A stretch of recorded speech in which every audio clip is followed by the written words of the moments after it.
Hello there, welcome to Collision Course. Today we're going to be talking about the agro yet advanced society of the Mayans. Buried in the forests of modern-day countries like Guatemala, Belize, and southern parts of Mexico, a bizarre people resided, the Mayans. The Mayans lived in the lush rainforests of central Guatemala as well as the northern Yucatan Peninsula and the Guatemalan highlands. These areas were very fertile.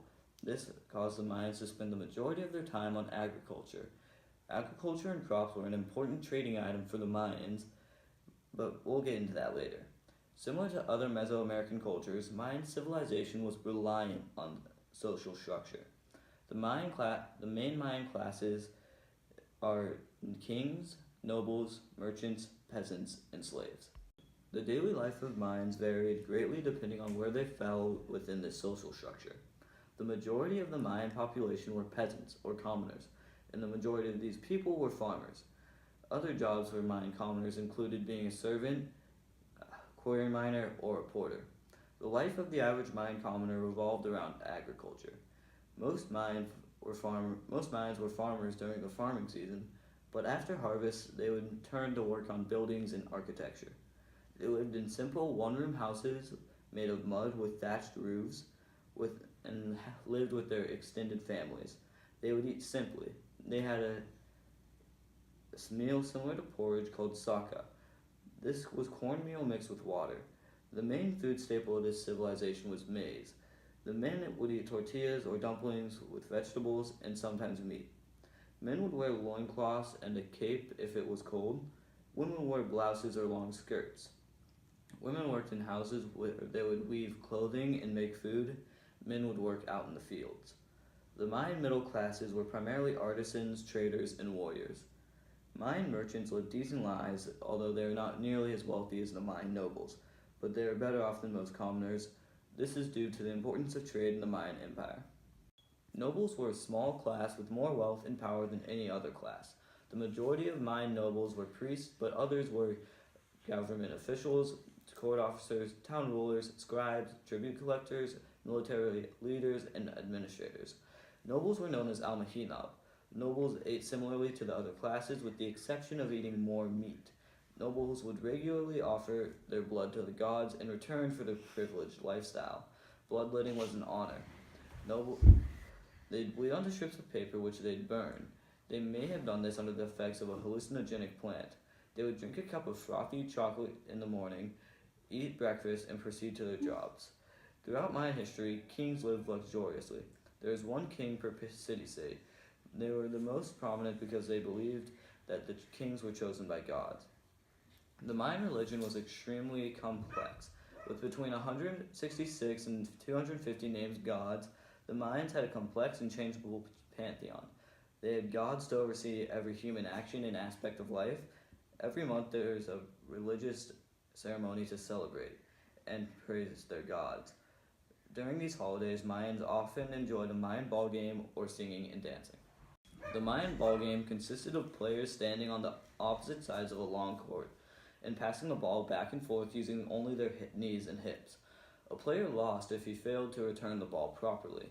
Losing the Mayan ball game as part of a religious ceremony resulted in the loser being sacrificed. But let's get back to the gods. Because of its complexity, it's unlikely that modern Mayans could fully grasp the concept of the Mayan religion and pantheon. However, scholars have deciphered enough of the Mayan codices and hieroglyphics to cite the major Mayan gods. Itzamna is a creator god, one of the gods involved in creating human beings, and the father of the Bacabs, who upheld the corners of the world. A nature god, Cox, is the god of wild plants and animals and the gods of the woods. He's the god venerated by hunters and by farmers who hunt wild animals or carve their fields out of his forest. The Mayans had both a female and a male maize god, and both a simple vegetative god and a more powerful tonsured male maize god. The tonsured maize god personifies maize, cocoa beans, and jade. He is a patron of god of the scribal arts, dancing, and feasting. Mayan kings often dressed as the maize god during rituals of his life, death, and regeneration.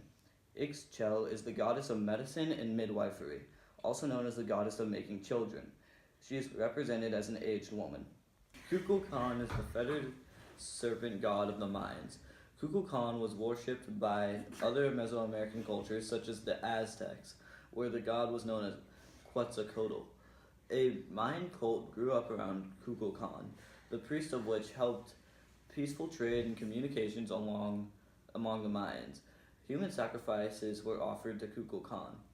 Within Mayan culture, men were still dominant in Mayan society and religion, but women may have been more important than previously thought. It was rare, but some noble women may have fallen into positions of power and potentially became queens. There are also some female priestesses at pilgrimage sites. Women also did make textiles for economical and artistic reasons. Let's talk a little bit about their language. Mayan language was extremely complex, and it still hasn't been fully deciphered. The Mayan language consisted of logograms or symbols that create one word. These hieroglyphs were pictorial, meaning they used real-life objects within the glyph. Writing was reserved for higher classes. There are approximately 70 Mayan languages that were spoken. The Mayans are thought to have created a decent amount of literature.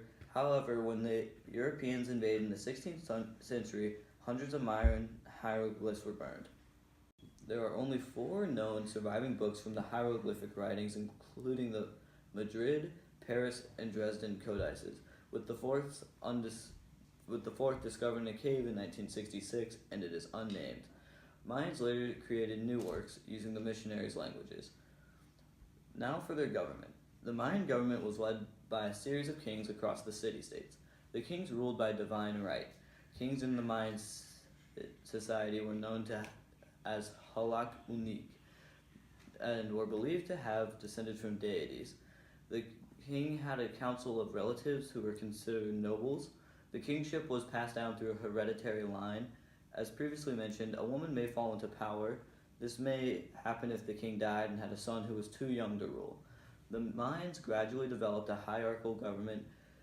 This would have a monarch and a group of aristocrats, or the aristocracy. Each king would have their council of advisors. The king would appoint these officials, known as bitab. These leaders held positions as military leaders, administrators, constables, overseers, town leaders, high priests, or tax collectors. The king also had a supreme military leader within his group of advisors. This person was called a nakam. This person gave military advice and strategy, as well as calling for troops. Many legal punishments in the Mayan Empire were extremely harsh and strict. Crimes such as homicide, sexual assault, incest, arson, and other acts that offended the gods were punishable by death. For example, if a person was found to be guilty of homicide, they were sentenced to death. However, if someone was found guilty of manslaughter, they would have to pay restitution or give one of their slaves to the family of the victim. Now let's talk about their trades. Mayan goods often traveled long distances. These goods included items like salt, cotton, mantles, slaves, quetzal feathers, flint, jade, colored shells, honey, cocoa, copper tools, and ornaments. The Mayans did not have access to wheeled carts or animals. The land trade was slow and not as common. The Mayans instead opted to use the sea for trade. Let's discuss their military power. For a long time, archaeologists thought that the Mayans were peaceful. They had always thought the Mayans a very competent force in war, but they rarely would have taken part in it. Contrary to the beliefs of archaeologists, the Mayans actually fought wars quite often. The Mayans had several different types of weapons, including long-distance weapons and direct combat weapons. Bows and arrows, slings, spears, and blowguns were some of the weapons that could be used against an enemy from a distance. The Mayans also learned about the atlatl, or spear thrower, or about 400 AD. This weapon became the number one choice for distance. The atlatl was more effective than a spear and allowed for better strength, distance, and accuracy. Direct combat, or melee weapons, included knives, axes, clubs, and handheld spears for stabbing. The Mayans had a special club that had obsidian blades on the 3 sides and was approximately 42 inches long. This heavy club could break bones and cut, and are reported to have been able to decapitate a horse. Mayan axes were made from many different materials, including stone, obsidian, flint, or bronze. Like the bluk, the axes could be used to hit and also to cut. Most Mayan knives were approximately 10 inches long and were used for sacrifices and in battle. In Mayan battles, the Mayans often tried to capture, not kill, enemies. To protect themselves, the Mayans built fortifications around some of their cities, such as Tikal. Mayans also had some armor to protect them during battle. The level of armor varied by class. Most warriors had shields. The more elite ones also had thick cotton armor treated with rock salt to harden the surface so that weapons made of obsidian could not pierce it. Somewhat surprisingly, the Mayans did not wear any helmets, and instead wore decorative headdresses and body paint. The Mayans fought wars very often throughout the history of their civilization. During the late classical era of the Mayans, 600 to 900 AD, the Mayans spent an especially large amount of time fighting. In this period, there were many pressures on the Mayan culture which may have contributed to the warfare. The Mayan population had grown too big for its area, and resources were beginning to be overused and exhausted, leading to scarcity of the food and malnutrition. This eventually led to the downfall of the Mayan civilization as they had spent too many resources on fighting wars. All in all, the Mayans were an incredible and advanced civilization. They had thrived for about 2,700 years, from 1800 BC to 900 AD. The true cause of the fall of the Mayans is still unknown, but scholars attribute it to either war, overusing the land where they farmed, or natural causes such as drought.